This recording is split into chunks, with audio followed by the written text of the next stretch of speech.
Sorotan terkini berita 757. Keluarga mendiang Tioh Beng Hok memfailkan permohonan semakan kehakiman baharu bagi mendapat perintah agar kematiannya 17 tahun lalu disiasat polis sebagai kes pembunuhan. Permohonan tersebut difailkan di Mahkamah Tinggi Kuala Lumpur bulan lalu melalui Tuan Lim Wei Jiat dan 18 Mei ini ditetapkan untuk pendengaran kebenaran memulakan semakan kehakiman. Dalam tindakan undang-undang itu, pemohon-pemohon terdiri daripada Meng Ki, Leong Hui dan Teng Shu Hoi. Mereka menamakan Ketua Polis Negara, Pengarah Jabatan Siasatan Jenayah, Polis Diraja Malaysia (PDRM), Peguam Negara dan Kerajaan Malaysia sebagai responden-responden. Berdasarkan dokumen yang diperoleh pihak media, keluarga mendiang memohon perisytiharan bagi memaksa polis membuka siasatan sebagai kes pembunuhan di bawah Seksyen 302 atau kesalahan menyebabkan kematian tanpa niat di bawah Seksyen 304 Kanun Keseksaan.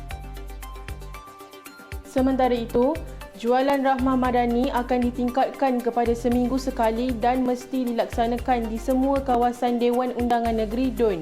Perdana Menteri Datuk Seri Anwar Ibrahim berkata dengan cara itu pembeli dapat kepastian mengenai lokasi, hari dan jadual tetap program itu dilaksanakan. Tambah beliau, kerajaan juga akan menumpukan program jualan Rahmah Madani di beberapa kawasan desa dan kampung terpilih, bukan hanya di pinggir bandar sahaja seperti sekarang. Menurut Anwar, jualan Rahmah Madani yang dikendalikan oleh Kementerian Perdagangan Dalam Negeri dan Kos Sara Hidup berhasil mengurangkan harga sehingga 30% lebih murah berbanding harga pasaran.